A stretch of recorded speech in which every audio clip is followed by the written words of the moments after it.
ذکر رب کا صبح ایسے ہو شروع اپنی، خدا رہے راضی ہے یہ آرزو اپنی، کھلے آنکھ صلی اللہ کہتے کہتے، کھلے آنکھ صلی اللہ کہتے کہتے۔ الحمد للہ رب العالمین والصلاة والسلام علی خاتم النبیین، اما بعد فاعوذ باللہ من الشیطان الرجیم، بسم اللہ الرحمن الرحیم۔ الصلاة والسلام علیکہ یا رسول اللہ وعلی آلکہ واصحابکہ یا حبیب اللہ، الصلاة والسلام علیکہ یا نبی اللہ وعلی آلکہ واصحابکہ یا نور اللہ۔ مدنی چینل کے ناظرین ملاحظہ کر رہے ہیں، دیکھ رہے ہیں پروگرام کھلے آنکھ صلی اللہ کہتے کہتے۔ اللہ رب العالمین کی بارگاہ میں دعا کرتے ہیں مالک کریم آج کے دن کو ہم سب کے لیے رحمت والا بنائے، برکت والا بنائے، سعادت مندی والا بنائے، اور ہمیں وہ کام کرنے کی سعادت اور توفیق بھی دے جس میں اللہ رب العالمین کی رضا شامل ہو اور ہمارے لیے سعادت مندی کا سامان ہو۔ نبی مہربان صلی اللہ تعالیٰ علیہ وآلہ وسلم پر درود و سلام پڑھنا ان بابرکت باعظمت کاموں میں سے ہے جو بندے کو اللہ رب العالمین کا قرب بھی دلاتے ہیں، اس کے گناہوں کو مٹانے والے بھی ہیں، اور رب العالمین جل وعلا کی طرف سے نیکیاں دلا دیتے ہیں۔ نبی مہربان صلی اللہ تعالیٰ علیہ وآلہ وسلم نے ارشاد فرمایا، تم مجھ پر درود پڑھو اللہ پاک تم پر رحمت بھیجے گا۔ صلو علی الحبیب صلی اللہ علی محمد صلی اللہ علیہ وآلہ وسلم۔ آئیے رب العالمین جل وعلا کے پاکیزہ مقدس کلام قرآن مجید برہان رشید کی آیات بینات کی تلاوت ترجمے کے ساتھ دیکھتے ہیں۔ اعوذ باللہ من الشیطان الرجیم، میں اللہ تعالیٰ کی پناہ میں آتا ہوں شیطان مردود سے۔ بسم اللہ الرحمن الرحیم، اللہ کے نام سے شروع جو نہایت مہربان رحم والا۔ والشمس وضحاها والقمر اذا تلاها والنهار اذا جلاها واللیل اذا یغشاها۔ سورج اور اس کی روشنی کی قسم، اور چاند کی جب اس کے پیچھے آئے، اور دن کی جب اسے چمکائے، اور رات کی جب اسے چھپائے۔ والسماء وما بناها والارض وما طحاها۔ اور آسمان اور اس کے بنانے والے کی قسم، اور زمین اور اس کے پھیلانے والے کی قسم۔ ونفس وما سواها، اور جان کی اور اس کی جس نے اسے ٹھیک بنایا۔ فألهمها فجورها وتقواها، پھر اس کی بدکاری اور اس کی پرہیزگاری دل میں ڈالی۔ قد افلح من زکاها وقد خاب من دساها۔ بے شک مراد کو پہنچا جس نے اسے ستھرا کیا، اور نامراد ہوا جس نے اسے معصیت میں چھپایا۔ كذبت ثمود بطغواها إذ انبعث أشقاها، سمود نے اپنی سرکشی سے جھٹلایا جبکہ اس کا سب سے بدبخت اٹھ کھڑا ہوا۔ فقال لهم رسول الله ناقة الله وسقياها، تو ان سے اللہ کے رسول نے فرمایا، اللہ کے ناکا اور اس کے پینے کی باری سے بچو۔ فكذبوه فعقروها فدمدم عليهم ربهم بذنبهم فسواها۔ تو انہوں نے اسے جھٹلایا، پھر ناکا کی کوچے کاٹ دیں، یعنی پاؤں کاٹ دیے، تو ان پر ان کے رب نے ان کے گناہ کے سبب تباہی ڈال کر وہ بستی برابر کر دی۔ ولا يخاف عقباها، اور اس کے پیچھا کرنے کا اسے خوف نہیں۔ صدق اللہ العظیم۔ سبحان اللہ۔ اللہ رب العالمین جل وعلا نور قرآن سے ہمارے قلوب اور ہمارے اذہان کو منور فرمائے، ہمارے دل بھی پاک رہیں، پاکیزہ رہیں، روشنی والے رہیں، اور ہمارا ذہن بھی قرآن مجید کی ضیاؤں سے، نورانیت سے، اس کی روشنی سے روشن اور منور رہے۔ مدنی چینل کے ناظرین، سورہ شمس آج تلاوت میں پیش کی گئی، اس کا ترجمہ سنا۔ آئیے اس کا مبارک سورت کا مختصر تعارف بھی ملاحظہ کر لیجئے۔ سورہ شمس مکہ مکرمہ میں نازل ہونے والی سورتوں میں سے ایک سورت ہے۔ یہ سورت میں ایک رکوع ہے اور 15 آیتیں ہیں۔ سورج کو عربی میں شمس کہتے ہیں، اور اس سورت کی پہلی آیت میں سورج کی قسم ارشاد فرمائی گئی، اسی مناسبت سے اسے سورہ شمس کہا جاتا ہے۔ حضرت بریدہ رضی اللہ تعالی عنہ فرماتے ہیں حضور پرنور صلی اللہ تعالیٰ علیہ وآلہ وسلم عشاء کی نماز میں والشمس وضحاها اور اس کے مشابہ صورتیں پڑھا کرتے تھے۔ حضرت جابر بن سمرہ رضی اللہ تعالیٰ عنہ فرماتے ہیں حضور اقدس صلی اللہ تعالیٰ علیہ وآلہ وسلم نے انہیں فجر کی نماز پڑھائی تو اس میں والشمس وضحاها اور والسماء والطارق کی تلاوت فرمائی۔ واہ کیا بات ہے! اس کے مضامین میں کیا ہے؟ اس صورت کا مرکزی مضمون یہ ہے کہ لوگوں کو نیک اعمال کرنے کی ترغیب دینا اور گناہ سے ڈرانا، گناہ کرنے سے ڈرانا، یہ اس میں بیان کیا گیا ہے بنیادی طور پر۔ اور اس کی ابتدا میں اللہ تعالیٰ نے سورج، چاند، دن، رات، آسمان، زمین، انسانوں کے نفس اور اپنی ذات کی قسم ذکر کر کے فرمایا کہ جس نے اپنے نفس کو برائیوں سے پاک کر لیا وہ کامیاب ہو گیا، اور جس نے نفس کو گناہوں میں چھپا دیا پھر وہ ناکام ہو گیا۔ کفار مکہ کے سامنے اللہ تعالیٰ نے اپنے رسول حضرت صالح علیہ السلام اور ان کی نافرمانی کرنے والوں کا حال بیان کیا تاکہ ان پر واضح ہو جائے کہ جس طرح حضرت صالح علیہ السلام کی نافرمانی کرنے کی وجہ سے وہ لوگ ہلاک ہو گئے تھے، تو اسی طرح سید المرسلین صلی اللہ تعالیٰ علیہ وآلہ وسلم کی نافرمانی کرنے کی وجہ سے انہیں بھی ہلاک کیا جا سکتا ہے۔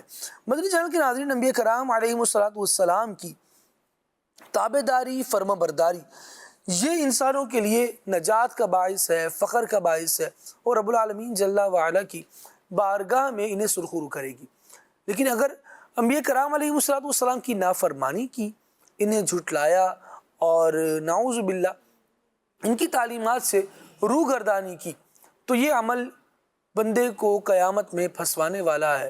دیکھا جاتا ہے کہ اس طرح کے لوگ دنیا میں بھی ذلیل و رسوا ہوتے ہیں۔ پچھلی قوموں کے جو حالات ہیں قرآن مجید میں اس لیے بیان کیے گئے۔ آج انشاءاللہ عز و جل ہم نے سلسلے میں پروگرام میں تذکرہ کرنا ہے حضرت صالح علیہ السلام کا۔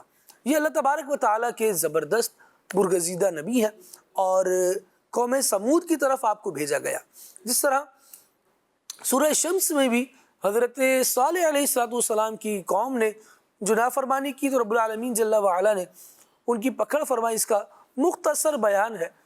ناقۃ اللہ کا لفظ اس مبارک سورہ میں آیا ہے۔ یہ جو اونٹنی تھی یہ کیا تھی، کیسا معجزہ تھا، انشاءاللہ آج اس کو بھی سنیں گے۔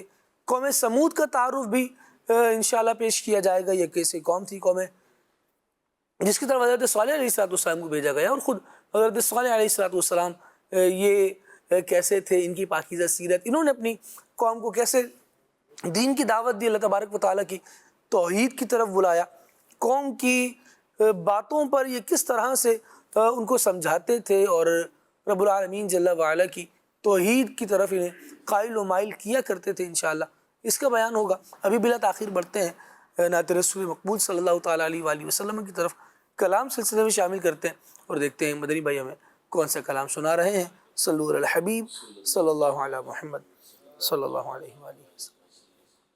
اللہم صلی علی سیدنا و مولانا محمد، اللہم صلی علی سیدنا و مولانا محمد وعلا آلہ و صحبہ وبارک وسلم، اللہم صلی علی سیدنا و مولانا محمد وعلا آلہ و صحبہ وبارک وسلم، اللہم صلی علی سیدنا و مولانا محمد۔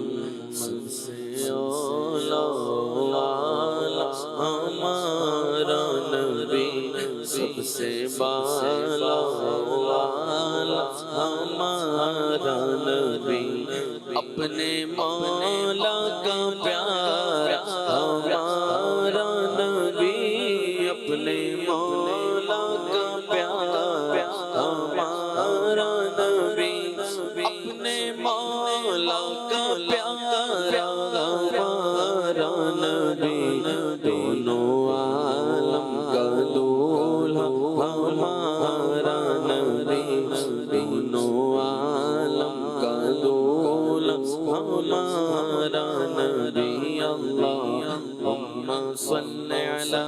سيدنا ومولانا محمد اللهم صل على سيدنا ومولانا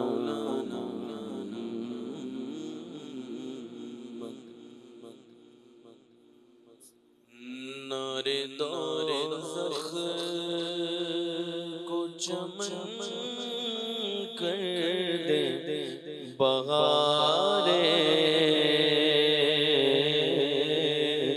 عارض نار دوزخ کو چمن کر دے بغارے عارض حشر کو دن کر دینا گارے عارض ظلمت حشر کو دن کر دینا گارے عارض نار دوزخ نار دوزخ کو چمن کر دے بغارے عارض نار دوزخ کو چمن کر دے بغارے عارض ظلمت حشر کو دن کر دینا گارے عارض ظلمت حشر کو دن کر دینا گارے عارض نار دوزخ کیا چیز ہوں خود صاحب قرآن کو شاہا میں تو کیا چیز ہوں خود صاحب قرآن کو شاہا میں تو کیا چیز ہوں خود صاحب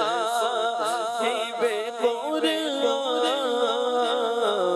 کو شاہا لاکھ مصحف سے پسند آئی بہار عارض لاکھ مصحف سے پسند آئی بہار عارض نار دوزخ اور جیسے قرآن ورد اس گلے محبوبی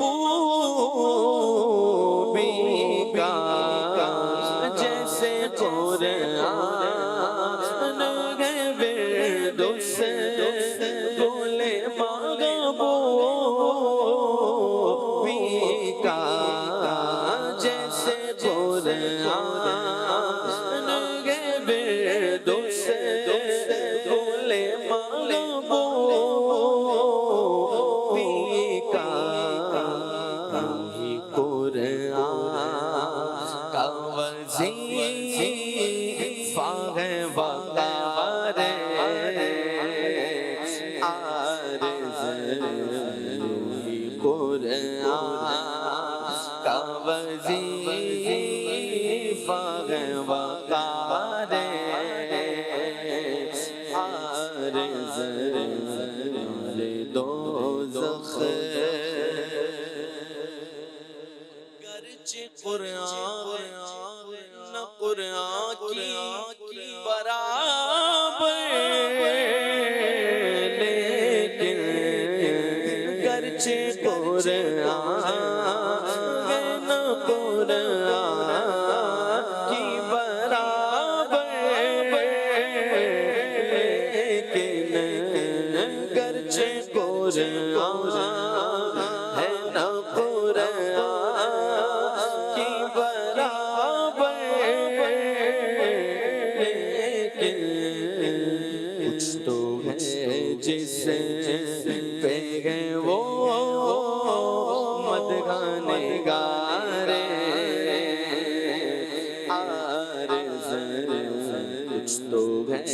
جس پہ ہے وہ مدغانے گارے عارض نار دوزخ اور جلوہ فرمائے رخ دل کی سیاہی مٹ جائے جلوہ فرمائے رخ دل کی سیاہی مٹ جائے جلوہ فرمائے رخ دل کی سیاہی مٹ جائے صبح ہو جائے الہی شب سارے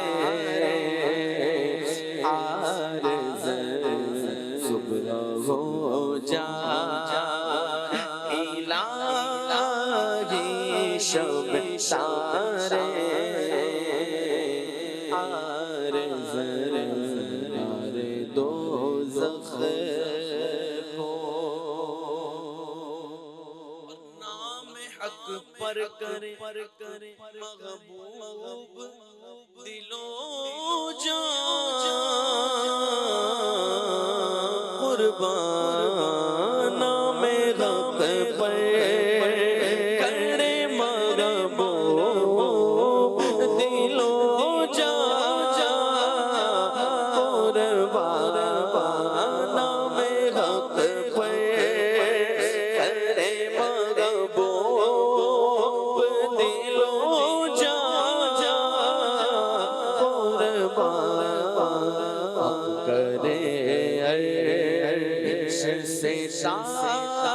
فرش سارے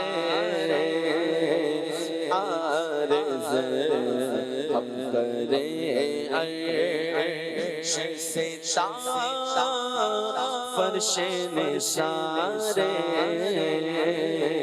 عارض نار دوزخ حق نے بخشا کرم نظر گدایا ہو قبول حق نے بخشا کرم نظر گدایا ہو قبول حق نے بخشا ہے کرم نظر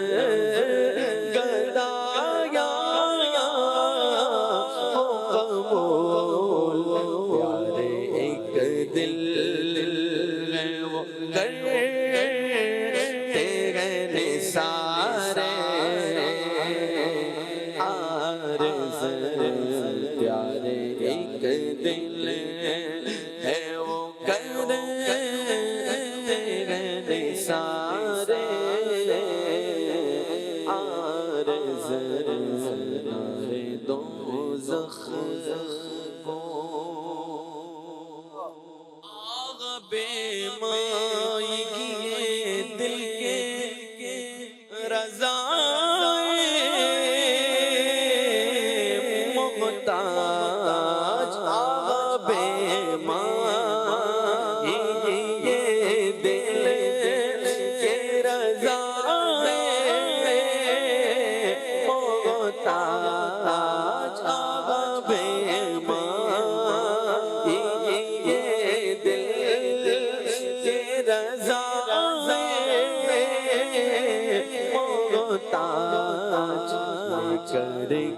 جان چلا بغیر نثارے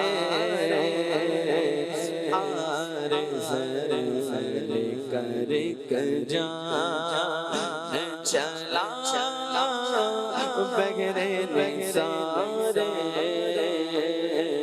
عارض نار دوزخ کو چمن کر دے بغارے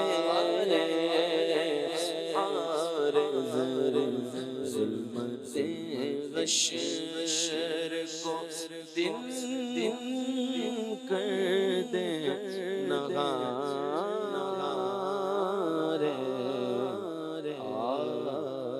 عرض۔ ماشاء اللہ، اللہ کریم برکت عطا فرمائے۔ مدنی چینل کے ناظرین، سلسلہ آپ ملاحظہ کر رہے ہیں کھلے آنکھ صلی اللہ کہتے کہتے، اور مدنی رضا بھائی نے کلام اعلیٰ حضرت سنایا ہے۔ اللہ کریم دونوں جہانوں میں اس کی برکت عطا فرمائے، نبی پاک صلی اللہ تعالیٰ علیہ وآلہ وسلم کے رخ پر نور کا وصف بیان کرتے رہنے کی سعادت عطا فرمائے۔ آئیے موضوع کی طرف بڑھتے ہیں۔ آج کا عنوان ہمارا ہے حضرت صالح علیہ السلام۔ مدنی چینل کے ناظرین، حضرت صالح علیہ السلام پر بھی بات کرنی ہے اور ان کے ذکر کی برکتیں حاصل کرنی ہے، اور ساتھ ساتھ جس قوم کی طرف انہیں مبعوث فرمایا گیا اس قوم کے بھی کچھ احوال، کچھ واقعات، کچھ تذکرہ کرنا ہے۔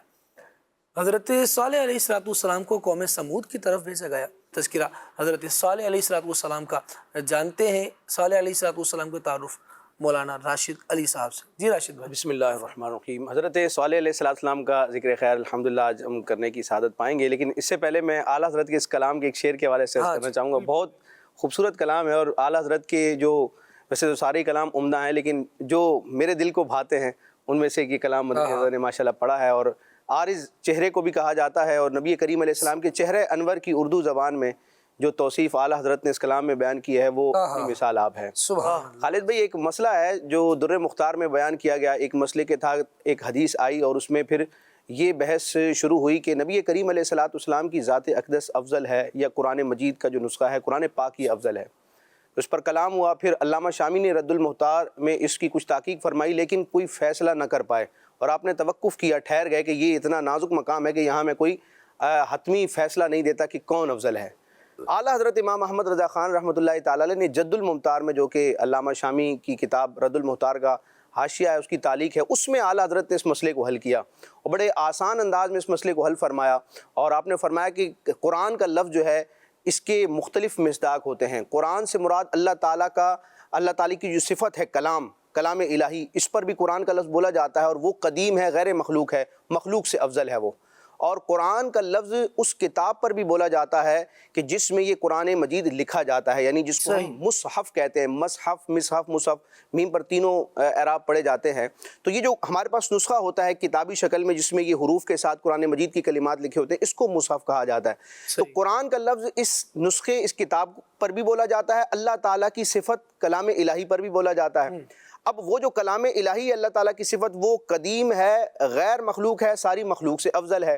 اور یہ جو کتابی نسخہ ہے، یہ کاغذ، یہ سیاہی، یہ روشنائی، یہ جلد جو ہے، یہ مخلوق ہے، یہ حادث ہے، یعنی رب تبارک و تعالیٰ مطلب دیکھنے کو دیکھتا ہے کہ ہمارے سامنے یہ مرتب ہو رہی ہے، مرتب تو نہیں ہو رہی لیکن کمپائل ہو رہی ہے۔ جی، تو اب اعلیٰ حضرت امام علیہ سنت فرماتے ہیں کہ قرآن کا لفظ اس نسخے پر بھی بولا جاتا ہے جو کہ مخلوق ہے، جو کہ حادث ہے، اور جو کہ اللہ تبارک و تعالیٰ کی ذات اور صفات کی طرح قدیم نہیں ہے۔ اور قرآن کا لفظ اللہ تعالیٰ کی ذاتی صفت پر بھی بولا جاتا ہے جس کو کلام الہی کہا جاتا ہے۔ اعلیٰ حضرت فرماتے ہیں مسئلہ بڑا آسان ہے، اگر قرآن سے مراد اللہ تعالیٰ کی صفت ہو، کلام الہی ہو، تو اب کلام الہی غیر مخلوق اور قدیم ہے، لہٰذا نبی کریم علیہ السلام سے وہ کلام الہی افضل ہے۔ اللہ تعالیٰ کی صفت ہے قدیم ہے، کیونکہ نبی کریم علیہ السلام کا مخلوق میں سب سے بڑا مرتبہ ہے، لیکن آپ ہیں رب کی مخلوق، قدیم نہیں ہیں آپ۔ لیکن اگر قرآن سے مراد یہ مصحف لیا جائے، یہ نسخہ لیا جائے، تو پھر نبی کریم علیہ السلام کے لیے یہ عقیدہ ہے، امت کا اجماعی عقیدہ ہے کہ ساری مخلوق میں سب سے افضل نبی پاک علیہ السلام ہے۔ اور یہ کتاب، یہ کاغذ، یہ روشنائی، یہ جلد، یہ بھی مخلوق ہے۔ تو جس طرح دیگر مخلوقات پر نبی کریم علیہ السلام کو برتری حاصل ہے، تو اس جو نظر آنے والا نسخہ قرآن ہے جس کو مصحف کہا جاتا ہے، اس سے بھی نبی کریم علیہ السلام افضل ہیں۔ تو اس کتابی شکل کی بات کی جائے تو حضور افضل، اور صفت الہی کی بات کی جائے تو پھر وہ صفت الہی افضل ہے۔ یہ تو ایک بڑی علمی تحقیق تھی جس پر علامہ شامی رکے، لیکن امام علیہ سنت نے قلم چلایا اور بڑے خوبصورت انداز میں اس کو بیان فرمایا۔ اب اعلیٰ حضرت کا کمال دیکھیں کہ اتنی نازک بحث کو، اتنے نازک مسئلے کو آپ شعر کی صورت میں بیان فرما رہے ہیں۔ جنہوں نے کلام بیان کیا، نار دوزخ کو چمن کر دے بہار عارض، اس کا ایک شعر ہے، ترجمہ ہے یہ صفت کا وہ خود آئینہ ذات، یعنی قرآن مجید کے اس نسخے مصحف شریف کا اور نبی کریم علیہ السلام کے چہرہ انور کا، آپ کی ذات کا گویا کہ کمپیریزن بیان کیا جا رہا ہے، تقابل بیان کیا جا رہا ہے کہ نبی کریم علیہ السلام جو ہیں وہ رب تبارک و تعالیٰ کی ذات کا آئینہ ہیں، مظہر جمال الہی ہیں، مظہر جلال الہی ہیں، اور یہ جو قرآن مجید کا نسخہ ہے، مصحف ہے، یہ رب تبارک و تعالیٰ کی اس صفت کلام الہی کا گویا کہ ترجمہ ہے، اس پر نشاندہی کرنے والی ایک چیز ہے، کتاب ہے۔ تو اعلیٰ فرماتے ہیں یہ جو قرآن ہے، یہ مصحف ہے، یہ نسخہ ہے، ترجمہ ہے یہ صفت کا، اللہ تعالیٰ کی صفت کلام الہی کا یہ ترجمہ ہے، اس کے ترجمے پر گویا کہ نشاندہی کرنے والا ہے۔ لیکن حضور کون ہے؟ فرماتے ترجمہ ہے یہ صفت کا، وہ خود آئینہ ذات، حضور علیہ السلام تو ذات الہی کا آئینہ ہے۔ لہٰذا اب نتیجہ یہ نکلا کہ کیوں نہ مصحف سے زیادہ ہو وقار عارض، اس ظاہری نسخہ قرآن سے زیادہ بڑا مقام و مرتبہ نبی کریم علیہ السلام کے چہرہ انور کا کیوں نہ ہو۔ اللہ پاک ہمیں بزرگوں کے کلام سے مستفید ہونے کی توفیق عطا فرمائے۔ یہ امام اہل سنت ہے کہ سبحان اللہ بڑے بڑے مسئلوں کو آپ اشعار کی صورت میں بھی حل فرماتے ہیں۔ تذکرہ ہے حضرت صالح علیہ السلام، اللہ تبارک و تعالیٰ کے برگزیدہ نبی اور رسول ہیں۔ یہ قرآن مجید برہان رشید میں کئی مقامات پر ان کا ذکر ہوا اور ان کے لیے رسول کا لفظ ارشاد فرمایا گیا۔ تو صرف نبوت نہیں بلکہ نبوت کے ساتھ ساتھ اللہ تبارک و تعالیٰ نے ان کو رسالت کا منصب بھی عطا فرمایا۔ اور حضرت نوح علیہ السلام کے جو بیٹے ہیں حضرت سام، یہ سام کی اولاد میں سے ہے، ان کا شجر نسبی جو ہے یوں بیان کیا جاتا ہے۔ اور آپ نے جیسے انٹرو میں بیان کیا کہ حضرت ہود علیہ السلام کے بعد اگلے جو نبی علیہ السلام تھے وہ حضرت صالح علیہ السلام تھے۔ ہود علیہ السلام کی قوم کو قوم عاد کہا جاتا تھا اور حضرت صالح علیہ السلام کی قوم کو قوم سمود کہا جاتا تھا، اور اسی قوم سمود کو عاد ثانیہ بھی کہا جاتا ہے، یعنی عاد کے گویا کہ قوم عاد کے گویا کہ یہ جانشین تھے، ان کے مد مقابل یا ان کے بعد ان کے جانشین کے طور پر ان کے بعد اس قوم کو رب تبارک و تعالیٰ نے پیدا فرمایا اور ان کی طرف حضرت صالح علیہ السلام کو جلوہ فرما کیا، مبعوث کیا۔ قرآن مجید میں سورہ اعراف میں رب تبارک و تعالیٰ نے اس بات کو بیان فرمایا وَإِلَىٰ ثَمُودَ أَخَاهُمْ صَالِحًا۔ یہاں دیکھیں لفظ اخن ارشاد فرمایا گیا۔ اخن جو ہے وہ عربی زبان کا لفظ، اس کا مطلب ہوتا ہے بھائی، اخوت سے یہ بنا ہے، بھائی چارگی وغیرہ۔ تو اب یہاں پر بعض ترجمہ کرنے والے یہ کرتے ہیں کہ سمود کی طرف ان کے بھائی صالح کو بھیجا، اور پھر معاذ اللہ یہاں سے ایک غلط تاثر دینے کی کوشش کی جاتی ہے کہ نبی بھی جو ہے وہ امتیوں کے بھائیوں کی طرح ہوتے ہیں۔ اب یہ جو اخوت ہے نا، اخوت کا مطلب بھائی ہونا، یہ مختلف اس کی اقسام ہوتی ہیں۔ مفتی احمد یار خان نعیمی رحمۃ اللہ تعالیٰ علیہ نے تفسیر نعیمی میں اسی مقام پر ذکر فرمایا کہ اخوت جو بھائی ہونا ہے یہ کئی اعتبار سے ہوتا ہے۔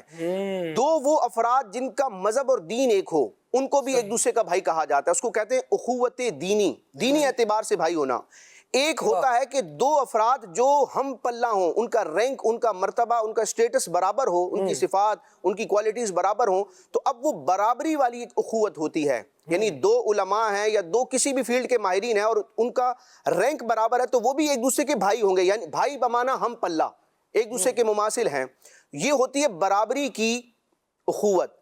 اور ایک یہ ہوتی ہے کہ کسی قوم یا کسی خاندان سے بندہ بلونگ کرتا ہے تو ایک خاندان، ایک قبیلے، ایک نسل کے جو دو افراد ہوتے ہیں تو ان کو اس نسبی اور برادری والی قرابت کی وجہ سے بھی اخوت کے لفظ سے، اخن کے بھائی کے لفظ سے یاد کیا جاتا ہے۔ تو مفتی احمد یار خان نعیمی رحمۃ اللہ تعالیٰ علیہ فرماتے ہیں کہ حضرت صالح علیہ السلام کو جو قوم ثمود کے لیے اخ کے ذریعے ذکر کیا گیا تو اس کا مطلب یہ نہیں ہے کہ وہ دینی بھائی ہیں، کیونکہ وہ تو رب تبارک و تعالیٰ کے ساتھ شرک کرنے والے تھے۔ وہ جو قوم تھی، قوم سمود تھی، ان کی طرف یہ مبعوث ہوئے تو دین تو ایک نہیں تھا ان کا، وہ تو کفر اور شرک میں مبتلا تھے، اور اللہ کے نبی تو معصوم ہوتے ہیں اور ایمان والے ہوتے ہیں۔ اسی طرح برابری والی اخوت بھی مراد نہیں ہے کہ جس طرح دو ہم پلہ لوگوں کو کہا جاتا ہے کہ دونوں مرتبے میں برابر لہٰذا بھائی بھائی ہیں، تو یہ برابری والی اخوت مراد نہیں ہے، بلکہ تیسری اخوت مراد ہے جس کو نسبی قرابت یا نسبی اخوت کہا جاتا ہے، کیونکہ حضرت صالح علیہ السلام اسی قوم کے قبیلے کے خاندان نسل ہی میں سے تھے، کسی اور مقام سے نہیں آئے تھے، لہٰذا آپ کو اخ کے لفظ سے ذکر کیا گیا۔ اور اعلیٰ حضرت اس کا ترجمہ کرتے ہیں وَإِلَىٰ ثَمُودَ أَخَاهُمْ صَالِحًا۔ اخ کا لفظی ترجمہ بھائی اعلیٰ حضرت نے نہیں کیا، با محاورہ تفسیری ترجمہ اعلیٰ حضرت فرماتے ہیں اور سمود کی طرف ان کے برادری سے صالح کو بھیجا، یعنی وہ ان کی برادری کے افراد تھے۔ اور دیگر کئی ایسے انبیاء ہیں جو دوسری قوم کی طرف مبعوث ہوتے تھے تو ان کے لیے رب تبارک و تعالیٰ نے اخ کا لفظ ارشاد نہیں فرمایا۔ تو یہ ایک نقطہ تھا جس سے بعض اوقات مغالطہ ہو جاتا ہے، تو میں نے کہا اس کو میں ذکر کر دوں۔ حضرت صالح علیہ السلام بہت اچھا کیا اپنی قوم کو، چونکہ وہ اخلاقی اعتبار سے بھی پستی کا شکار تھے اور عقائد و نظریات میں بھی پستی کا شکار تھے، تو نبی کی یہ ذمہ داری ہوتی ہے، ان کا یہ منصب ہوتا ہے کہ وہ اپنی قوم کی طرف جب مبعوث ہوتے ہیں تو ان کے عقائد اور اعمال دونوں کی اصلاح کی کوشش فرماتے ہیں۔ تو حضرت صالح علیہ السلام نے دونوں ہی کے اعتبار سے ان کو نصیحت فرمائی، اور قرآن مجید میں آپ کا مکالمہ جو آپ کا قوم کے ساتھ اس کو بھی ذکر کیا۔ سب سے پہلے جو آپ نے دعوت دی رب تبارک و تعالیٰ کی وحدانیت کی، اور توحید وہ گویا کہ نقطہ اتفاق ہے کہ آدم علیہ السلام سے لے کے نبی کریم علیہ السلام تک تمام انبیاء کی سیرت، ان کی تعلیمات میں یہ نقطہ ہمیں یکساں طور پر ملتا ہے کہ اللہ کے ہر نبی نے توحید کی دعوت دی ہے اور شرک اور کفر سے منع فرمایا ہے۔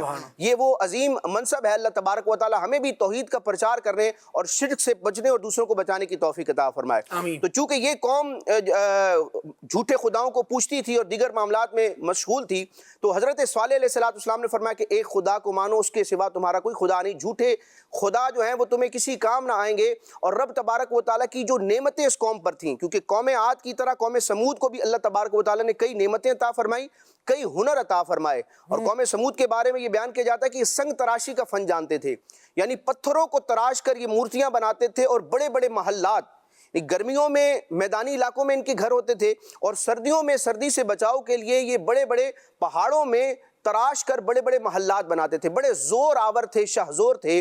تو رب تبارک و تعالیٰ کی ان پر جو نعمتیں تھیں، ان نعمتوں کا بیان فرمایا، رب کے عذاب سے ڈرایا۔ تو اب حضرت صالح علیہ السلام کی تبلیغ کے نتیجے میں کچھ لوگ تو ایمان لائے، لیکن قوم کا جو بڑا حصہ تھا وہ سرکشی میں اور نافرمانی اور کفر میں ہی رہا۔ پھر انہوں نے ایک مطالبہ کیا اونٹنی کا، انشاءاللہ اس واقعے کو بیان کیا جائے گا۔ جب وہ اونٹنی آپ علیہ السلام نے قوم کے مطالبے پر ظاہر فرمائی، ایک معجزہ ظاہر ہوا، اور اس اونٹنی کے بارے میں کچھ نصیحتیں بھی فرمائیں جو قرآن مجید میں مختلف مقامات پر موجود ہیں، لیکن اس قوم نے ان نصیحتوں پر عمل نہ کیا، نبی علیہ السلام حضرت صالح علیہ السلام کی نافرمانی کی، اور بالآخر پھر اللہ کے نبی کی بے ادبی اور ان کے فرمان کو جھٹلانے کی وہ نحوست اور وہ عذاب آیا کہ پھر ان کو گویا کہ نشانہ عبرت بنا دیا گیا۔ اللہ اکبر۔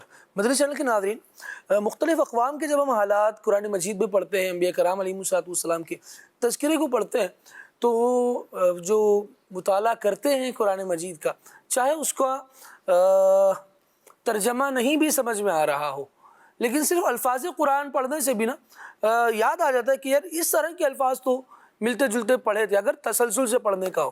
اگر ہم نے پڑھنا ہی ایک پارہ اس رمضان ہے اور دوسرا پارہ اگلے رمضان پر جا کے پڑھنا ہے، تو پھر تو یاد نہیں رہے گا کہ کیا پڑھا تھا۔ جس کا روزانہ تلاوت کا معمول ہوتا ہے، اندازہ ہو جاتا ہے کہ یہی بات، اسی طرح کے الفاظ، ملتے جلتے الفاظ جو ہے یہ تو پہلے پڑھ چکا ہوں میں۔ تو وہ ایک ہی قوم کے ایک ہی نبی علیہ السلام کا تذکرہ اللہ کریم نے کئی مقامات پر قرآن مجید میں فرمایا۔ حضرت صالح علیہ السلام کا تذکرہ لے لیجیے، حضرت ہود علیہ السلام کی بات ہوئی، حضرت شعیب علیہ السلام، حضرت نوح علیہ السلام پر ہم گفتگو کر چکے ہیں، حضرت آدم علیہ السلام کی واقعات کو کئی جگہ قرآن مجید میں بیان کیا گیا۔ رب العالمین جل وعلا کے اس ایک واقعے کو مختلف جگہوں پر اور مختلف اوصاف کے ساتھ بیان کرنے کی علماء نے کئی حکمتیں بیان کی ہیں۔ اس میں ایک بات یہ بھی بیان کی گئی کہ جب جیسا موقع ہوتا اس قوم کی ویسی بات ایک نئے اضافے کے ساتھ اللہ رب العالمین جل وعلا بیان فرما دیتا۔ رب العالمین فرما دیا کرتا کہ اس میں یہ بھی مسئلہ تھا، یہ بھی ان کی خرابی تھی، یہ بھی ان کی برائی تھی، لہٰذا تم بھی اس سے بچو۔ تو بار بار تذکرہ کیا جانا، ایک حکمت تو یہ کہ وہ برائیاں ہمارے پیش نظر رہیں، ہم ان برائیوں میں ملوث نہ ہوں، کیونکہ جب ہم بار بار پڑھتے ہیں کہ پچھلے لوگ انہی برائیوں میں مبتلا ہونے کی وجہ سے پھنس گئے، مارے گئے اور رب العالمین جل وعلا کے عذاب کا شکار ہوئے، تو بندہ ڈر جائے، جھپ جائے۔ اور پھر جب رب ارشاد فرماتا ہے کہ ہمارا جب عذاب آیا فلما جاء امرنا نجینا صالحا نجینا ہودا نجینا شعیبا، مختلف انبیاء کرام علیہ السلام کا تذکرہ مختلف الفاظ کے ساتھ ارشاد ہوتا ہے کہ ہم نے شعیب کو بچا لیا، ہم نے صالح کو بچا لیا، ہم نے عاد کو بچا لیا، اور پھر فرمایا والذین آمنوا معہ، اور جو ان کے ساتھ ایمان لے آئے تھے ہم نے ان کو بھی بچا لیا۔ تو یہ بڑا نفیس ایک نقطہ ہے کہ بچنے کا طریقہ دامن انبیاء میں پناہ لینا ہے۔ اگر ان کے دامن میں آ جائیں گے تو بڑی آسانی نصیب ہوگی، اور اگر انبیاء کرام علیہ السلام کا ساتھ چھوڑیں گے اور وہ کریں گے جو پچھلے لوگوں نے اپنے انبیاء کے ساتھ کیا، پھر رب العالمین جل وعلا کے عذاب کا منہ دیکھنا پڑے گا جو کہ دیکھا نہیں جا سکے گا. کیسے تباہ و برباد کیے گا اس قوم پر جب عذاب آیا. تو ابھی تو ہم نے یہ سنا کہ بڑی تراش خراش کے ساتھ عالی شان ہم تو محل پورا بنا رہے ہوتے ہیں، یہ اندر سے پہاڑ کاٹ کر پہاڑ کو ہی گویا بطور محل یوز کیا کرتے تھے. لیکن جب عذاب آیا تو کیا ہوا، کیا حالات ہوئے، وہ بھی انشاءاللہ آگے چل کے بیان کریں گے. لیکن ابھی قوم سمود کے کچھ مزید حالات جو ہے وہ وسیم بھائی سے جانتے ہیں. جی وسیم بھائی. بسم اللہ الرحمن الرحیم. قوم سمود یہ ایک عرب کا قبیلہ تھا. اچھا. اور اس کو سمود کیوں کہا جاتا ہے؟ اس کے ویسے تو اس کو قوم عاد بھی کہا جاتا ہے، عاد ثانیہ. جی قرآن مجید میں جس طرح یہ فرما بھی رہے تھے، آپ بھی فرما رہے تھے، اللہ پاک نے قرآن مجید میں اس کا تذکرہ ارشاد فرمایا وَأَنَّهُ أَهْلَكَ عَادًا الْأُولَى وَثَمُودَ فَمَا أَبْقَى. تو گویا یہاں پر اس کا نام تو سمود ہے لیکن اس کو عاد ثانیہ بھی کہا جاتا ہے. اب یہ نام کیوں رکھا گیا؟ ایک اس کے بارے میں یہ کہا جاتا ہے کہ اس قوم کے جو جد اعلیٰ تھے ان کا نام سمود بن عاد بن اوس بن ارم بن سام حضرت نوح علیہ السلام کے جو بیٹے تھے، ان کا وہاں سے سلسلہ چلتا ہے اور اسی وجہ سے اس کو سمود بھی کہا جاتا ہے. لیکن یہ عمومی طور پر مشہور و معروف جو ہے نا وہ آل سمود اور قوم سمود سے معروف ہے. اب یہ قوم رہتی کہاں پر تھی، ان کا مسکن کہاں تھا، ان کی جگہ کہاں تھی؟ کہا یہ جاتا ہے کہ جو ہمیں اس کے اثرات بھی ملتے ہیں اور کتابوں میں بھی اس کا تذکرہ ملتا ہے، وہ یہ ہے کہ شام اور حجاز کے درمیان ایک سرزمین ہے جسے حجز کہا جاتا ہے. یہ قوم یہاں پر آباد تھی، یہاں پر رہا کرتی تھی. اور اللہ تبارک و تعالیٰ نے اس قوم کو جو ہے وہ بڑی نعمتیں عطا فرمائی تھیں. ہم ویسے جس قوم کا تذکرہ پڑھتے ہیں، بھلے آج کل کی قوم بھی ہے، ہم لوگ بھی ہیں، اللہ نے بڑی نوازشات کی ہوئی ہیں ہم پر بھی، اور اس قوم کے اوپر بھی اللہ تبارک و تعالیٰ نے بڑی نوازشات کی تھیں، جس میں سے ایک یہ بھی لکھا گیا ہے کہ اللہ نے ان کو جو سرزمین عطا فرمائی تھی وہ بڑی کمال کی تھی کہ اس کے اندر جو بھی فصلیں ہوتی تھیں وہ بڑی خوبصورت بہترین ہوا کرتی تھیں. وہاں کے جو باغات ہوتے تھے بڑے سرسبز شاداب اور میووں سے پھلوں سے لدے ہوئے ہوتے تھے. یہ زمین تھی اور زرخیز زمین، زرخیز زمین، جی زیادہ فصلیں ہوتی تھی اور زیادہ جو ہے نا ان کو پھل وغیرہ ملتے تھے، اس سے یہ فائدہ اٹھاتے تے. اور یہ قوم ایسی تھی جیسے راشد بھی نے بھی تذکرہ کیا، آپ نے بھی، کہ اللہ تبارک و تعالیٰ نے ان کو ایک ایسا فن عطا فرمایا تھا کہ یہ لوگ پہاڑوں اور پتھروں اور پتھریلی زمین کو کاٹ کر اپنے بلند مکانات، خوبصورت، ہوادار، روشن، بڑے بہترین کمال قسم کے جو ہے یہ مکانات تعمیر کرتے تھے. اور آج بھی اگر ہم ان علاقے سے گزریں تو اس کے اثرات آج بھی موجود ہیں، جسے مدائن صالح بھی کہا جاتا ہے نا. تو اگر وہاں سے گزریں تو آج بھی انسان حیران رہ جاتا ہے کہ یہ کیسے ممکن ہے کہ انسان پتھروں کو جو نا وہ تراش کر ان کو توڑ کر اپنے گھر بنا لے. آج اگر آپ اور میں یا کوئی بھی شخص کوشش کرے تو اس کو پسینے چھوٹ جائیں. آج ہمیں چھوٹا سا گھر بنانا ہو، تھوڑا سا جو ہے نا وہ پہاڑ کاٹنا، تو مشینری کا دور ہے، ہم مشینری کا استعمال کرتے ہیں، جدید ٹیکنالوجی کا استعمال کرتے ہیں. لیکن اللہ نے اس قوم کو ایسی طاقت عطا فرمائی تھی کہ یہ لوگ خود ہی پہاڑ کو تراش کر اور بڑے خوبصورت، بہترین، مضبوط، ہوادار، روشن، خوبصورت یہ مکان بنایا کرتے تھے. تو یہ وہ قوم تھی. اور ابتداءً تو یہ قوم اللہ تبارک و تعالیٰ کی وحدانیت پر ایمان رکھتی تھی، اللہ تعالیٰ کی وحدانیت کا اقرار کرتی تھی. کیونکہ جو پچھلی قوم گزری تھی، قوم عاد، اب ان کا بھی معاملہ ان کے سامنے تھا. ان لوگوں نے یہ دیکھا ہوا تھا کہ ان کے ساتھ کیا معاملہ ہوا، اللہ تبارک و تعالیٰ ان کے ساتھ کیا ہوا، کیا کیا.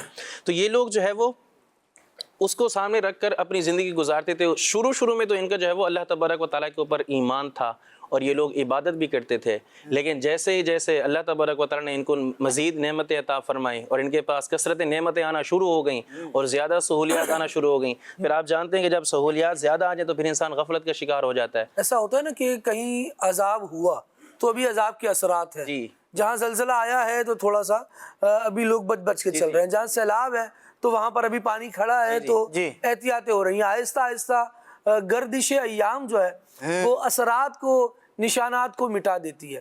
ایسے ہی ایک قوم ہوتی ہے جس نے غم دیکھے ہوتے ہیں، جس نے غربت دیکھی ہے، جس نے غریبی دیکھی ہوتی ہے، پھر وہ بڑی اسٹرگل کرتے ہیں کہ نہیں دنیا کی نعمتیں ہم نے حاصل کرنی ہے. پوری کی پوری نسلیں گزر جاتی ہیں، اسٹرگل کرتے ہیں، ایفرٹ کرتے ہیں، اپنے آپ کو تیار کرتے ہیں، اور پھر بہرحال دنیا میں کسی مقام پر آ جاتے ہیں، کسی اسٹیٹس پر آ جاتے ہیں.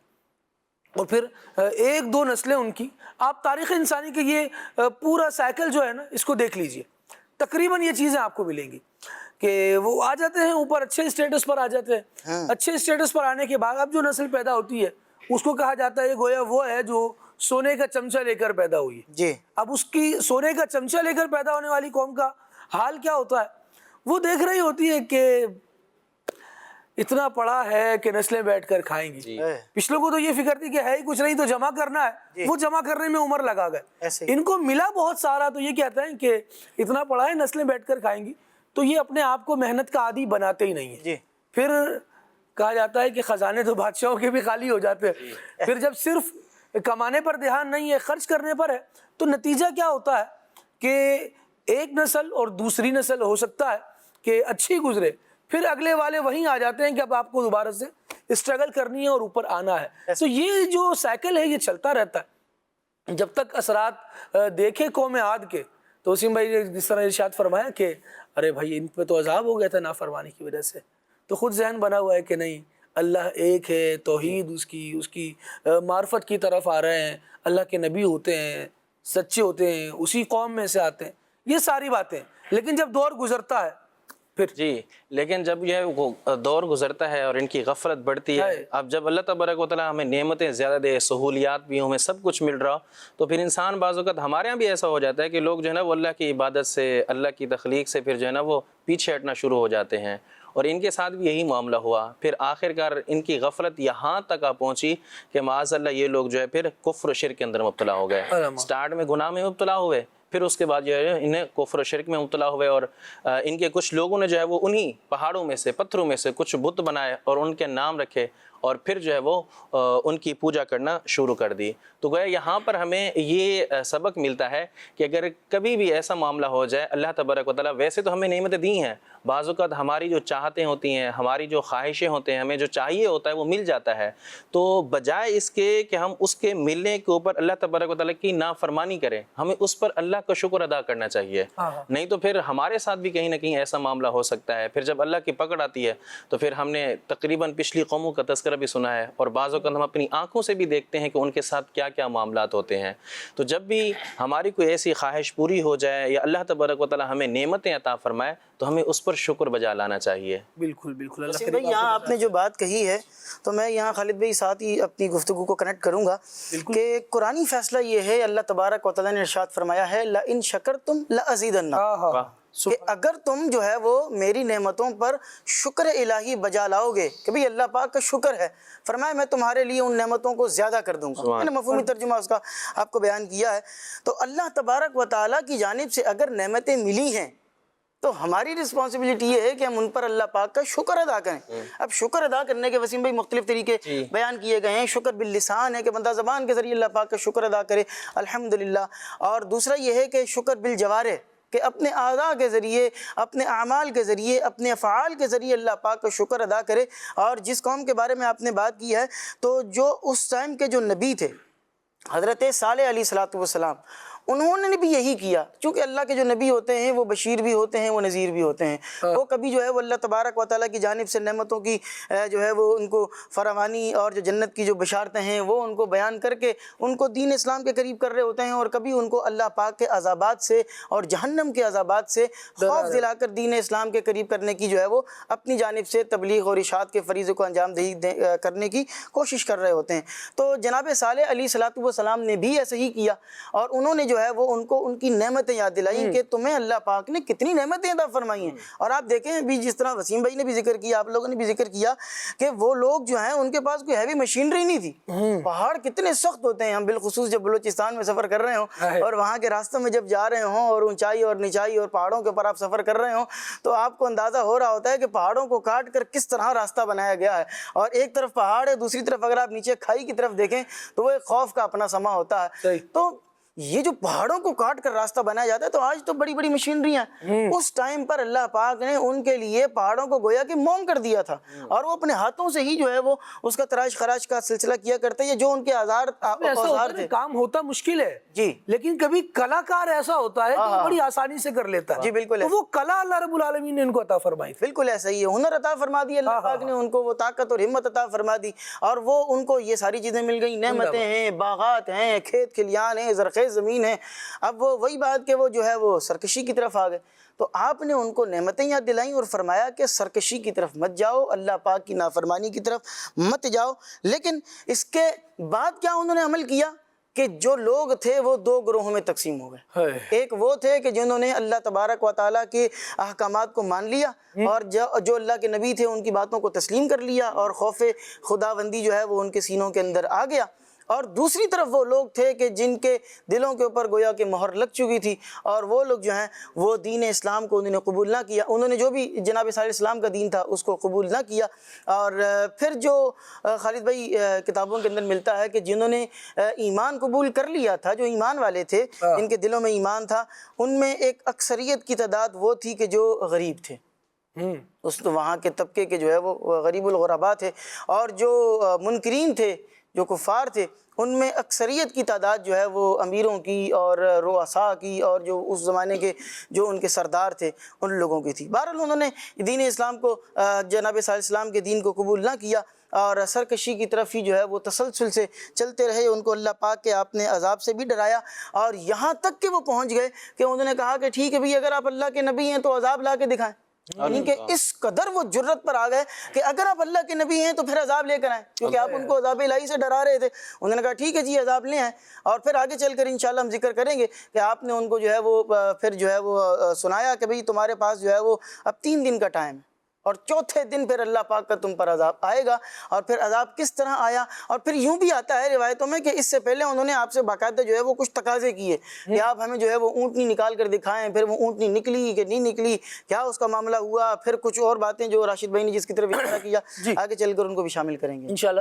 مدنی چینل کے ناظرین، ہم یہ بات سن رہے ہیں اور پچھلے واقعات دیکھ رہے ہیں، آج کے حالات بھی دیکھ لیں ہو کیا رہا ہے۔ یوں یہ بات تو انڈرسٹوڈ ہے کہ جو انبیاء ہیں، جو شان ان کی تھی، جو عظمت ان کی تھی، وہ سب سے بلند و بالا ہے، اور پھر اللہ رب العالمین نے سلسلہ نبوت جو ہے جناب محمد رسول اللہ صلی اللہ تعالیٰ علیہ وسلم پر ختم فرما دیا، اب کوئی نبی نہیں آئے گا۔ لیکن اب بھی حالات اس طرح کے ضرور ہوتے ہیں کہ حالات تبدیل ہو رہے ہوتے ہیں، لوگ سرکشی میں جا رہے ہوتے ہیں، لوگ اپنے عقائد سے روگردانی کر رہے ہوتے ہیں جو پچھلوں کے رہے، لوگ اب ان اعمال کو چھوڑ رہے ہوتے ہیں جو پہلے کے لوگ اختیار کیا کرتے تھے، وہ نیکیاں کیا کرتے تھے، بعد میں آنے والی جنریشن، آنے والی نسلیں وہ نیکیاں چھوڑ رہی ہوتی ہیں۔ اس سارے سینیریو میں نا کچھ لوگ آپ کو وہ ملیں گے جو انبیاء کرام علیہ السلام کی طرز پر نصیحت کا کام کر رہے ہوتے ہیں۔ واہ، وہ سمجھا رہے ہوتے ہیں یار یہ نہیں کرو، کیا بات، یہ نہیں کرو، ایسا نہیں ہونا چاہیے، دیکھو پہلوں نے کیا۔ تو سمجھدار افراد تو آ جاتے ہیں جن پر اللہ رب العالمین کرم فرمائے، تو وہ تو اس نصیحت پر کان دھر لیتے ہیں، ورنہ آپ آج بھی کھلی آنکھوں سے اس کا مشاہدہ کر سکتے ہیں کہ سمجھانے والا سمجھا رہا ہوتا ہے، اور بندہ اپنی طاقت کے گھمنڈ میں، بندہ اپنے علم کے زور پر، اور بندہ اپنی چرب زبانی میں، بندہ اپنی قلم کی طاقت پر، کسی بھی طرح اپنے عہدے پر، اپنے منصب پر ایسا اترا رہا ہوتا ہے کہ نصیحت کرنے والی کی نصیحت کو کسی کھاتے میں نہیں لاتا۔ تم کو نا، ہمیں پتہ ہے نا۔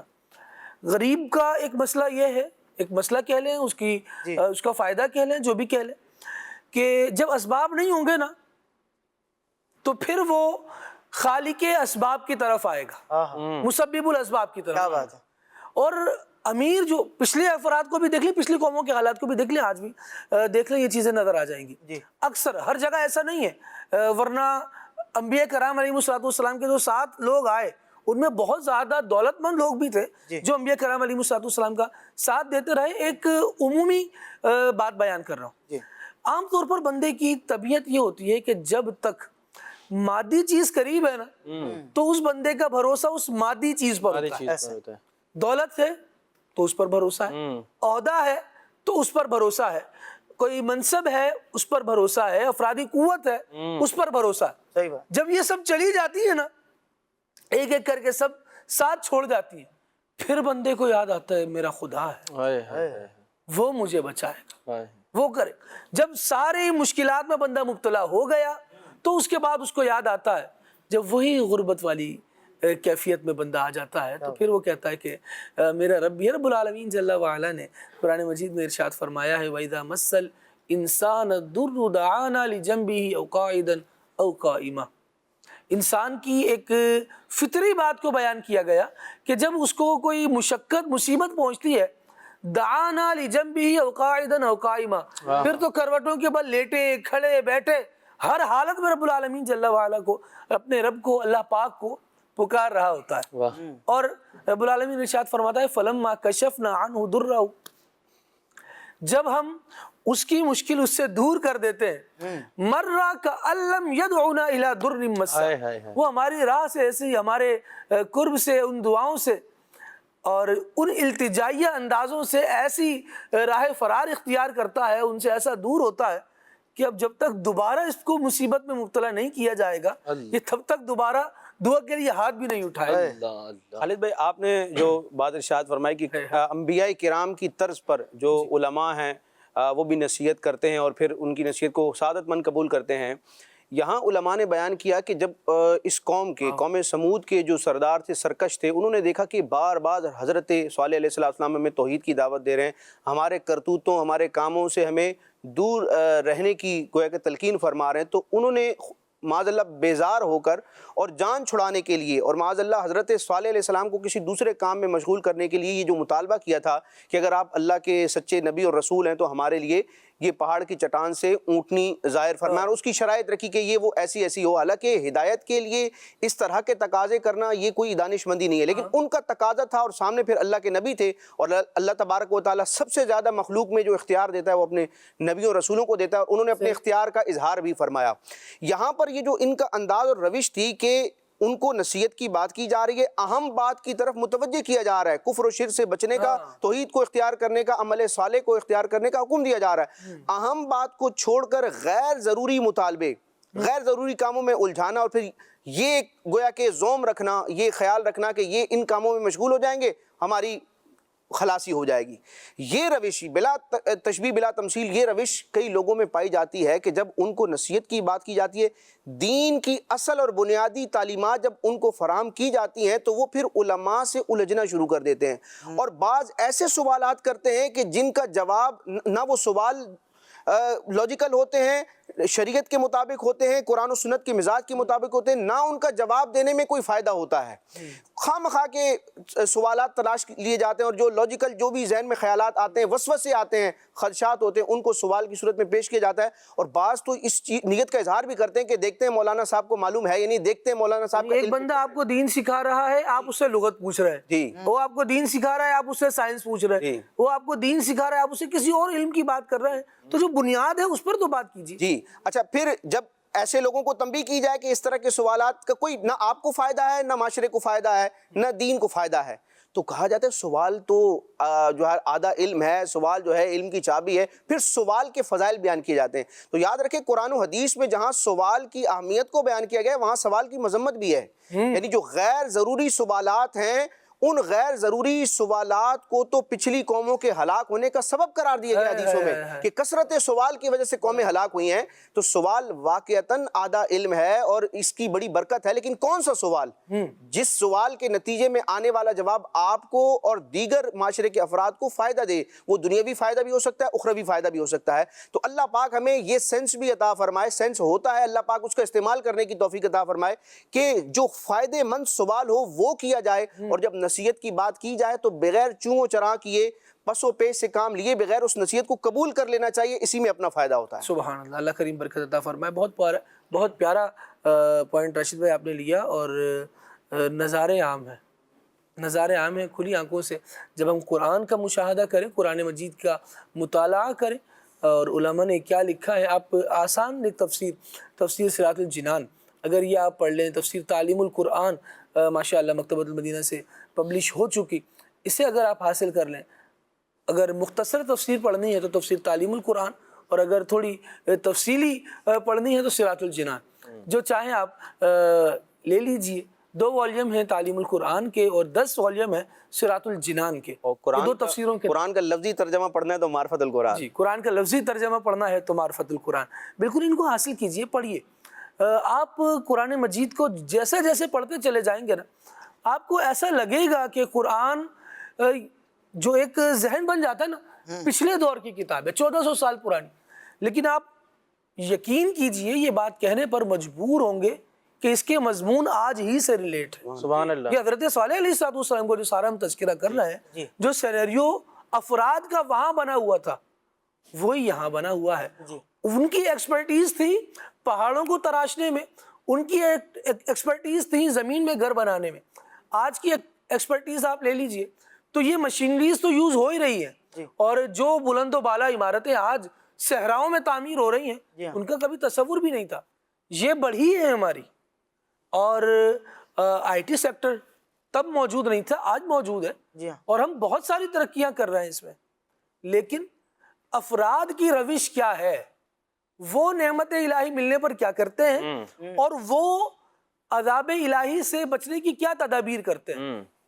جب ان چیزوں کو آپ سامنے رکھیں گے نا، نعمتیں ملنے کے بعد یا نعمتیں زائل ہونے کے بعد، تو وہ کیفیات، وہ انسانی طبیعتوں کا مطالعہ آپ کے سامنے آئے گا، جو انسان کا دل بدلنے کے لیے بڑا معاون ہوتا ہے، انسان کو راہ حق پر رکھنے کے لیے بڑا مبید ہوتا ہے، بڑا معاون ہوتا ہے، بڑا مددگار ہوتا ہے، بڑا ہیلپ فل ہوتا ہے۔ اللہ کریم ہم سب کو توفیق خیر دے، ہم پچھلوں کے تذکرے پڑھیں اور اس کے تذکرے کے ساتھ اپنے لیے بھی نصیحت کی باتیں جمع کرتے رہیں۔ ناظرین کی کالز ہیں، آئیے شامل کرتے ہیں، دیکھتے ہیں ناظرین ہم سے کیا کہنا چاہتے ہیں۔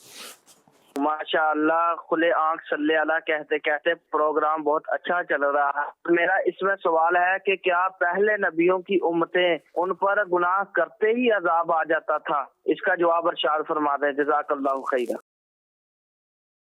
پہلے قومیں اور کیا گناہ کرتے ہی عذاب آ جاتا تھا؟ قوم بدحالیوں میں مبتلا ہو جاتی تھی، پھر رب العالمین جل وعلا ان میں انبیاء کو مبعوث فرماتا تھا۔ پھر یوں ہوتا تھا کہ انبیاء کرام علیہ السلام ان کو تعلیمات عطا فرماتے کہ یہ کرو، یہ چھوڑ دو، کرنے والے کام بھی بتاتے اور جن کاموں سے بچنا ہے ان کا بھی بتاتے۔ پھر اگر وہ سرکشی کرتے تو ان کو وارن کیا جاتا، بار بار سمجھایا جاتا، لیکن سمجھانے کے باوجود اگر وہ نہیں آتے تو پھر ان کو کہا جاتا کہ دیکھو تمہیں عذاب سے ڈرایا جا رہا ہے جو تمہیں ختم کر کے رکھ دے گا۔ مان لیتے، انبیاء کے دامن میں آ جاتے تو بچا لیے جاتے، لیکن اگر نہیں مانتے تو وہ عبرت کا نشان بھی بنا دیے جاتے تھے۔ قرآن آیات سے انشاءاللہ حضرت صالح علیہ السلام کی قوم پر، قوم سمود پر جو عذاب آئے ان کو جب ہم بیان کریں گے تو انشاءاللہ اس ضمن میں آیات بھی پڑھیں گے اور دیگر باتیں بھی آپ کے ساتھ ہوں گی، اور یہ بات مزید واضح ہوتی چلی جائے گی کہ کیسے رب العالمین جل وعلا نے ان پر عذاب بھیجا اور انبیاء کرام علیہ السلام نے کیسے تبلیغ فرمائی، جس طرح بھی بات ہو ہی رہی ہے، اور ایک مرتبہ گناہ کرنے پر کوئی پکڑا نہیں گیا، اس کو وارن کیا گیا۔ خالد بھائی، یہاں پر مفسرین فرماتے ہیں کہ جو پچھلے قوموں پر عذابات آئے اس کا ایک بنیادی جو ریزن ہوتا تھا، سبب ہوتا تھا اور جو وجہ ہوتی تھی وہ یہ ہے کہ جب وہ گناہ کرتے تھے تو انہیں نصیحت کی طرف آنے، ہدایت قبول کرنے کی مہلت دی جاتی تھی، لیکن جب قومیں اپنے نبیوں سے مطالبہ کرتی تھی کہ یہ کام کر کے دکھاؤ تو ہم مانیں گے، اب جب ان کا مطالبہ کرنے پر انبیاء کرام معجزات ظاہر کرتے تھے، اب وہ حجت تمام ہونے کے بعد، ان کا مطالبہ پورا ہونے کے بعد اب جب وہ نافرمانی کرتے تھے تو کئی قوموں کے حالات میں یہی لکھا ہے کہ انہوں نے نبیوں سے مطالبہ کیا، ان کے مطالبے کو پورا کیا گیا، مطالبے کو پورا کروانے کے بعد وہ پھر بھی سرکشی پر باقی رہے، اب انہوں نے نافرمانی کی تو رب تبارک و تعالیٰ نے ان کی پکڑ فرمائی۔ اور ایک بنیادی سبب جو عذاب کا یہ بھی بیان کیا جاتا ہے کہ پچھلے انبیاء کرام کی امتیں جب ان نبیوں کی بے ادبی کرتی تھیں، گستاخی کرتی تھی، سرکشی کرتی تھی اور ان کے مد مقابل آ کر معاذ اللہ ان کو شہید کرنے کے درپے ہوتی تھیں اور نبی کی مخالفت کرتی تھی، تو نبی کی مخالفت اور نبی کا مقابلہ کرنا یہ عذاب الہی کا بہت بڑا سبب تھا۔ بالکل، بہت پیاری بات آپ نے کی۔ میں نے ایک جگہ تفسیر قرآن میں یہ بات پڑھی کہ اللہ رب العالمین جل وعلا اپنی نافرمانیوں پر قوم کو مہلت دیتا ہے، لیکن اس کے پیاروں کی شان اللہ کی بارگاہ میں اتنی بلند و بالا ہے کہ جب وہ ان کی نافرمانیاں اور ان کی برائیاں ان کے مقابلے اور ان کی ایب جوئیوں کی طرف آتا ہے تو پھر ان قوموں کو تباہ کر دیتا ہے۔ اب وہ تباہی کیسے بھی ہو سکتی ہے، یعنی یہ بھی ہو سکتا ہے کہ بستی کی بستی الٹ دی جائے، یہ بھی ہو سکتا ہے کہ اس کو ذلت و رسوائی کی علامت بنا کر دنیا میں چھوڑ دیا جائے، وہ یعنی مرا نہیں، زمین میں دھسا نہیں، آسمان اس کے اوپر نہیں گرا، جی رہا ہے لیکن عبرت کا نشان بنا ہوا ہے۔ بہت سی ایسی مثالیں بھی مل جائیں گی۔ اللہ کریم جل وعلا مالک کریم ہمارا رب ہمیں اللہ اپنے نبیوں کی، اپنے پیاروں کی نافرمانی سے بچائے۔ جس طرح ہم نبیوں کی بات کر رہے ہیں نا، تو یہ اللہ کے محبوب ہیں، نبیوں کے طریقوں پر چلنے والے بھی اللہ کے محبوب ہیں۔ جہاں اللہ کریم نے انعام یافتہ افراد کا تذکرہ فرمایا، انعام اللہ علیہم من النبیین والصدیقین والشہداء والصالحین، نبیوں کے بعد انعام یافتہ لوگوں میں صدیقین کو، شہداء کو اور نیک لوگوں کو بھی شامل کیا گیا۔ جو لوگ نیک لوگوں کے در پہ ہوتے ہیں، اللہ کے اولیاء کے گستاخ بنتے ہیں، وہ بھی دنیا میں عبرت کا نشان بن جاتے ہیں، کیونکہ بات اللہ کے پیاروں کی ہے۔ اللہ کے پیاروں کو کوئی برا کہے تو یہ اللہ تبارک و تعالیٰ کو پسند نہیں آتا۔ پھر رب العالمین نے ارشاد فرمایا ہے، من عاد لی ولیا فقد آذنتہ بالحرب یا فقد آذنتہ بالمحاربہ، دونوں قسم کے الفاظ موجود ہیں۔ یہاں پہ خالد بھائی یہی جل ہوا ہے۔ وعلا ان سے اعلان جنگ فرماتا ہے جو اللہ تبارک و تعالیٰ کے اولیاء سے دشمنی کرتے ہیں۔ جی یہاں پر بھی یہی ہوا ہے، جس طرح کالر نے بات کی، ہم جو حضرت جناب صالح علیہ السلام کی بات کر رہے ہیں تو انہوں نے بھی اپنی قوم کو مہلت دی۔ اسی طرح اب اس سے پہلے کے انبیاء کرام کو دیکھ لیں، حضرت نوح علیہ السلام نے بھی اپنی قوم کو کئی 100 سال تک سمجھایا، اور پھر جب انہوں نے نہیں اس بات کو مانا تو پھر ان پر اللہ پاک کا عذاب آیا۔ ٹھیک ہے، تو اللہ تبارک و تعالیٰ کی جانب سے تو مہلت دی جاتی ہے، بلکہ ہمیں تو یہاں تک بھی کتابوں کے اندر ملتا ہے کہ جنہوں نے بچھڑے کی پوجا کی تھی جناب موسیٰ علیہ السلام کے زمانے میں، تو ان کے لیے پھر سزا کا یہ حکم ملا تھا کہ بھی ان کو جو ہے وہ قتل کیا جائے گا، جنہوں نے بچھڑے کی پوجا کی تھی۔ ان میں جب ایک بڑی تعداد کو جو ہے وہ جب قتل کر دیا گیا تو جناب موسیٰ علیہ السلام اور جناب ہارون علیہ السلام نے اللہ پاک کی بارگاہ میں عرض کی کہ مولا یہ تو ایک بڑی تعداد میں لوگ ہیں اور یہ توبہ بھی کر رہے ہیں، تو یا اللہ پاک تو ان کو معاف فرما دے۔ تو وہ لوگ کہ جن پر باقاعدہ عذاب اللہ کا آ چکا تھا اور ان کو جو ہے وہ قتل کیا جا رہا تھا، چونکہ جب انہوں نے توبہ کر لی اور پھر اللہ کے نبی علیہ السلام نے بھی ان کی سفارش کر لی، شفاعت کر دی، تو اللہ تبارک و تعالیٰ نے ان سے جو ان کی سزا تھی اس کو بھی معاف فرما دیا۔ تو اللہ تبارک و تعالیٰ کی رضا تو اس میں ہے کہ بندے جو ہیں وہ اچھے کاموں کی طرف آئیں۔ ہماری یہ ذمہ داری ہے کہ ہم جو اللہ پاک اور اس کے نبی علیہ السلام کی تعلیمات ہیں ان کو اپنائیں، اور جس چیزوں سے وہ منع کر رہے ہیں، جن باتوں سے وہ ہمیں کہہ رہے ہیں کہ یہ کام نہیں کرنا ہے، سمپل سا اصول ہے، فرمایا یہ کرو کرنا ہے، فرمایا یہ نہیں کرو نہیں کرنا ہے۔ اور شان یہ ہے ان اللہ یحب التوابین، بندہ اکڑے نہیں، غلطی ہو جائے تو پھر اپنے سینہ تان کے ایسے دندناتا نہ پھرے، بلکہ جھکے اللہ رب العالمین جل وعلا کے حضور توبہ کرے اور اپنی غلطی کو تسلیم کر لے، اللہ تبارک و تعالیٰ کا محبوب بن جائے گا۔ اللہ کریم اس پر اپنے انعامات فرمائے گا۔ اللہ کریم میں سچی توبہ کی توفیق عطا فرمائے، ہمارے گناہوں کو معاف بھی فرمائے، اور جو پہلوں کے واقعات ہیں ان سے نصیحت حاصل کرنے کی توفیق بھی دے۔ نیکسٹ کال دیجیے گا۔ محمد اسلام الطاری حافظ آباد سے عرض گزار ہوں۔ خالد بھائی آپ کیسے ہیں؟ سے طبیعت ٹھیک ہے؟ اچھا، آپ سے عرض ہے کہ اپنے پروگرام میں کبھی مفتی قاسم طاری دامت برکاتہم العالیہ ان کو بھی بلا لیا جائے۔ نعت خواں اسلامی بھائی سے عرض ہے کہ آج یہ کلام شامل کیا جائے۔ افسوس بہت دور ہوں گلزار نبی سے۔ اللہ اللہ اللہ، کاش آئے بلاوا مجھے دربار نبی سے۔ ماشاء اللہ، مفتی قاسم صاحب کو بلایا جائے۔ یہ کل میسیجز بھی 2-3 دن سے میں پڑھ رہا ہوں ماشاء اللہ، اور آج ماشاء اللہ کال بھی آئی ہے۔ مفتی صاحب کی بارگاہ میں اپروچ کرتے ہیں، انشاءاللہ عرضی پیش کرتے ہیں۔ نیکسٹ کال دیجیے گا۔ اعلیٰ حضرت رحمۃ اللہ تعالیٰ علیہ کا یہ کلام: اے شافع امم شہزی جاہل خبر، للہ علی خبر میری للہ علی خبر، اسے پڑھ لیا جائے۔ سبحان اللہ سبحان اللہ، اللہ پاک برکت دے۔ Next call. میرا کھانا بھائی سے یہ گزارش ہے کہ آپ کیا سنا دیں دل میں عشق نبی کی وہ ایسی لگن، روح تڑپتی رہے دل مچلتا رہے۔ سبحان اللہ، اللہ پاک برکت دے۔ اچھا جی، اللہم بلغنا رمضان، یہ کلام سنا دیجئے۔ اور کلام ہمیں سننا ہے کون سا جی؟ پھر کے گلی گلی تباہ. ٹھیک ہے جی. حمزہ یاسین ہے اور اکاڑا سے. آپ کیسے ہیں؟ الحمدللہ اللہ کا بڑا کرم ہے. اللہ کریم آپ کو رمضان مدینہ نصیب فرمائے, ہمیں بھی نصیب فرمائے. اچھا جی, نیو مری سے میسج ہے اور کیا کہا جا رہا ہے؟ میرے لیے اور گھر والوں کے لیے مغفرت کی دعا کر دیں, یہ کلام سنا دیں, مجھے خدایا معاف کر دے. اللہ کریم آپ کی بھی مغفرت فرمائے, گھر والوں کی, ہم سب کی, ہمارے والدین کی, ہمارے اساتذہ کرام کی, ہمارے پیر و مرشد کی, نبی پاک علیہ الصلوۃ والسلام کی, ساری امت کی مالک کریم مغفرت فرمائے. اچھا جی, ڈار خان اسلامی بھائی سے عرض ہے, شہر نبی تیری گلیوں کا نقشہ ہی کچھ ایسا ہے, یہ سنا دیں. زہیب بھائی ہیں, ان کا کہنا یہ ہے سیالکوٹ سے. مدنی رضا بھائی سے عرض ہے کہ کیا ٹھیک ہو رخ نبوی پر مثال گل, یہ کلام سنا دیجئے. واہ جی واہ, ٹھیک ہے.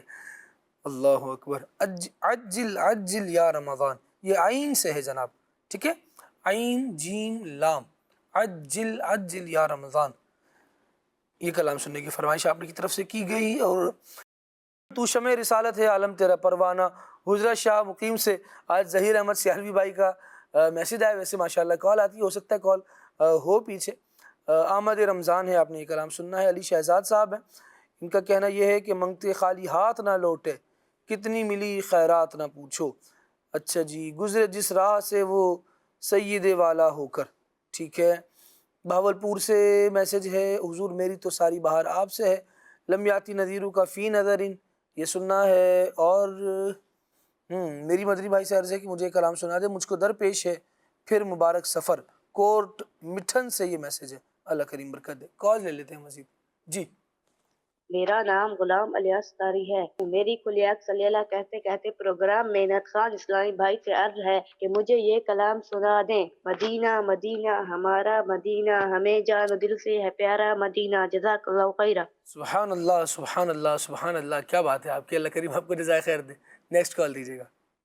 محمد عمر فروخ, میں حافظ آباد سے بات کر رہا ہوں. ماشاءاللہ پروگرام کھلے کھلے علاقے سے کہتے میں نعت خان بھائی سے کلام سنا دے. اے خط میں رسول مکی مدنی, کونین میں تم سا کوئی نہیں, واللہ کوئی نہیں. اے خط میں رسول, برائے مہربانی کلام.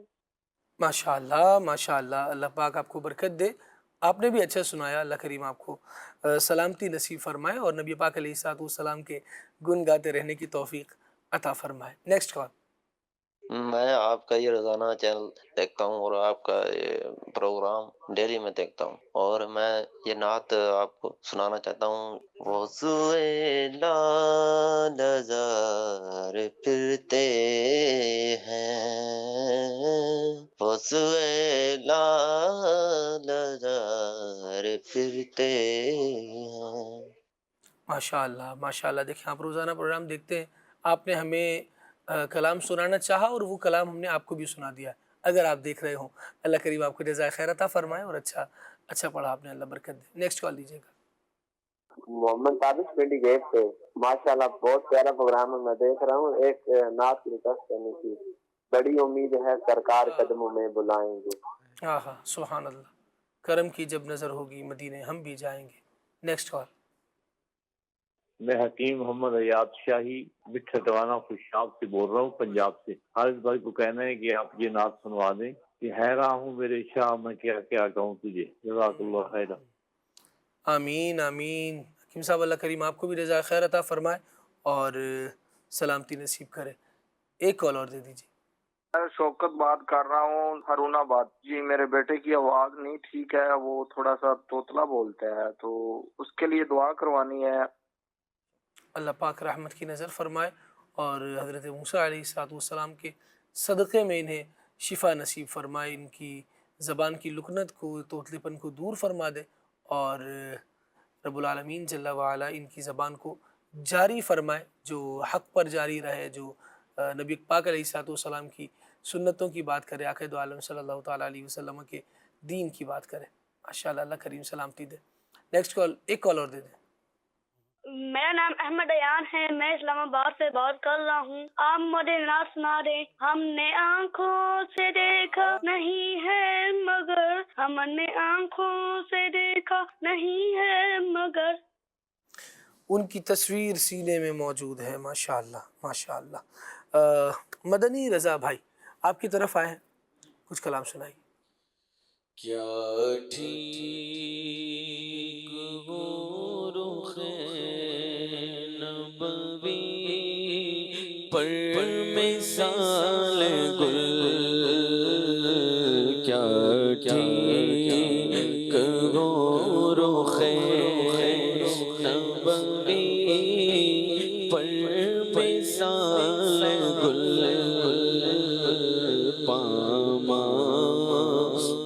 جلوے کف پا ہے جمال گل، پاما نے جلوے کف پا ہے جمال گل. جنت گئے ان کے جلوے سے جو رنگ و بو، جنت ان کے جلوے سے جو رنگ و بو. اے گل ہمارے گل سے گل کو سوال گل، گل ہمارے گل سے گل کو سوال گل. اور ان کے قدم سے سلائے غالی ہوئی جینا، ان کے قدم سے سلائے غالی ہوئی جینا،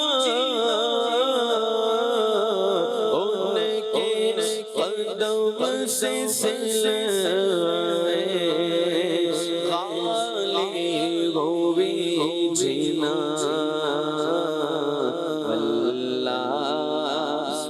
میرے گل سے جاؤ جلال گل، واللہ میرے گل سے جاؤ جلال گل. دو کا صدقہ جن کو کہا میرے پھول گئے، ان دو کا صدقہ جن کو کہا میرے پھول گئے، ان دو کا صدقہ جن کو کہا میرے پھول گئے. رضا کو حشر میں خلدا مثال گل، کیجے رضا کو حشر میں خلدا مثال گل. افسوس بہت دور ہو گلزار نبی سے، افسوس بہت دور ہو گلزار نبی سے، افسوس بہت دور نبی سے. کاش بلا مجھے دربار نبی سے کاشا بولا مجھے دربار نبی سے الفت مجھے گئے سوئے خمدار نبی سے الفت مجھے گئے سوئے خمدار نبی سے اب رو پلک آنکھ سے رخ سارے نبی سے اب رو پلک آنکھ سے رخ سارے نبی سے زائر طیبہ یہ دعا کر میرے حق میں اے زائر طیبہ یہ دعا کر میرے حق میں مجھ کو بھی بولا ملے دربار نبی سے عطار ایمان کی حفاظت کا سوالی عطار ایمان کی حفاظت کا سوالی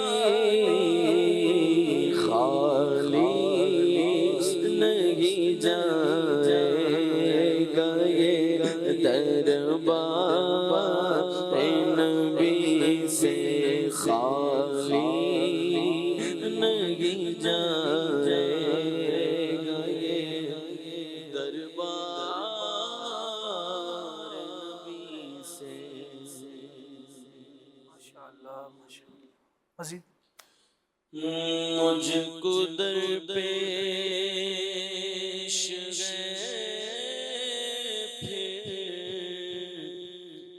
مبارک سفر قافلہ پھر مدینے کا تیار ہے نیکیوں کا نہیں کوئی تو شفقت میری جھولی میں اشکوں کا اقرار ہے کوئی سجدوں کی سوغات ہے نہ زہد و تقویٰ میرے پاس سرکار ہے کوئی سجدوں کی سوغات ہے نہ کوئی زہد و تقویٰ میرے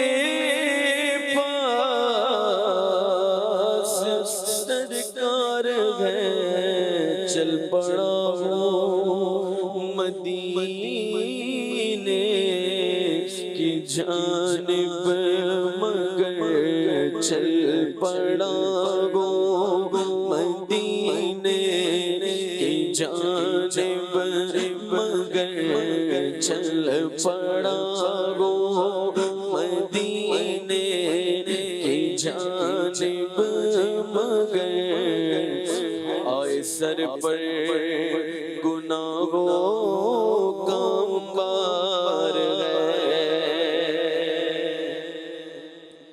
جرم و عصیاں پہ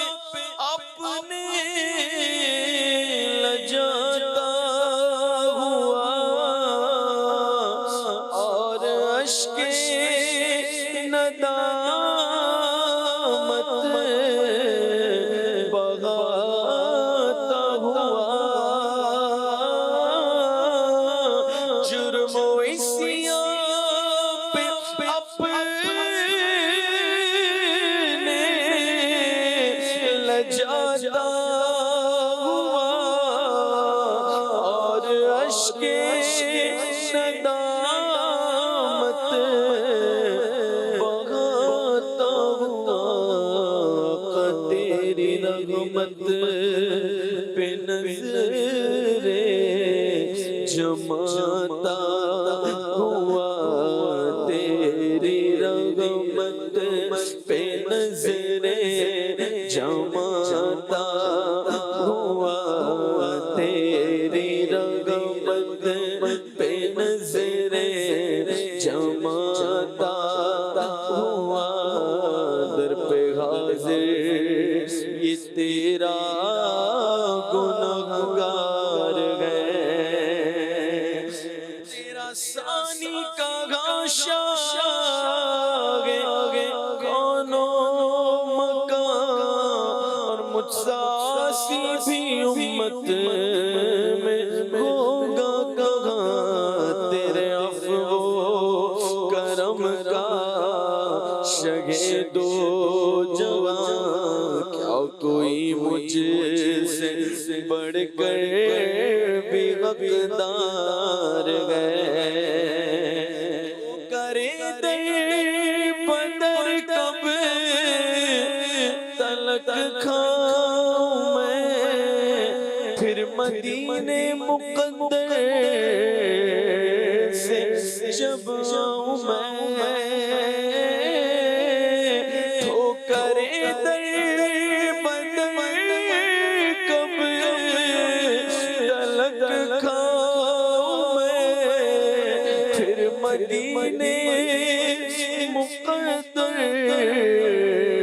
سے جب آؤں میں تو کاش قدموں میں سرکار مر جاؤں میں کاش قدموں میں سرکار مر جاؤں میں کاش قدموں میں سرکار مر جاؤں میں یا نبی تمنا عطار ہے مجھ کو درپیش ہے پھر مبارک سفر قافلہ پھر مدینے کو تیار ہے سبحان اللہ سبحان اللہ اللہ رب العالمین خیر کے ساتھ ہمیں مدینہ طیبہ کی با ادب ذوق والی حاضری عطا فرمائے. آئیے ماہ رمضان کے حوالے سے کلام سنتے ہیں. کرم مولا رحم مولا کرم مولا رحم مولا ماہ رمضان کے صدقے میں فرما دے کرم مولا ماہ رمضان کے صدقے میں فرما دے کرم مولا گناہوں کی نحوست بڑھ رہی ہے دم بدم مولا گناہوں کی نحوست بڑھ رہی ہے دم بدم مولا میں توبہ پر نہیں رہ پا رہا ثابت قدم مولا میں توبہ پر نہیں رہ پا رہا ثابت قدم مولا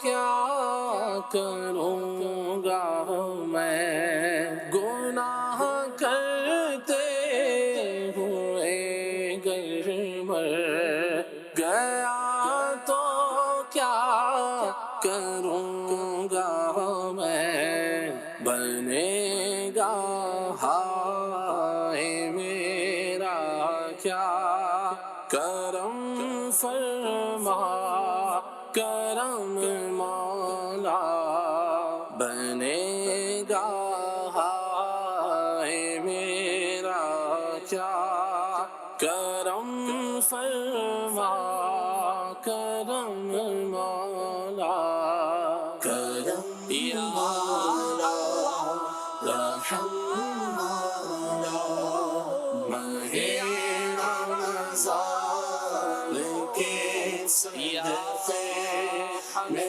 فرمانے کرم مولا تم بس رہنا سدا راضی نہیں ہے تاب ناراضی تم بس رہنا سدا راضی نہیں ہے تاب ناراضی تو ناخوش جس سے ہو برباد ہے تیری قسم مولا تو ناخوش جس سے ہو برباد ہے تیری قسم مولا کرم مولا رحم مولا ماہ رمضان کے صدقے میں فرمانے کرم مولا میں رحمت مغفرت دوزخ سے آزادی کا سائل ہوں میں رحمت مغفرت دوزخ سے آزادی کا سائل ہوں میں رحمت مغفرت دوزخ سے آزادی کا سائل ہوں ماہ رمضان کے صدقے میں فرما دے کرم مولا ماہ رمضان کے صدقے میں فرما دے کرم مولا رسول پاک کی دکھیاری امت پر عنایت کر رسول پاک کی دکھیاری امت پر عنایت کر مریضوں غم زدوں آفت نصیبوں پر کرم مولا مریضوں غم زدوں آفت نصیبوں پر کرم مولا کرم یا مولا رحم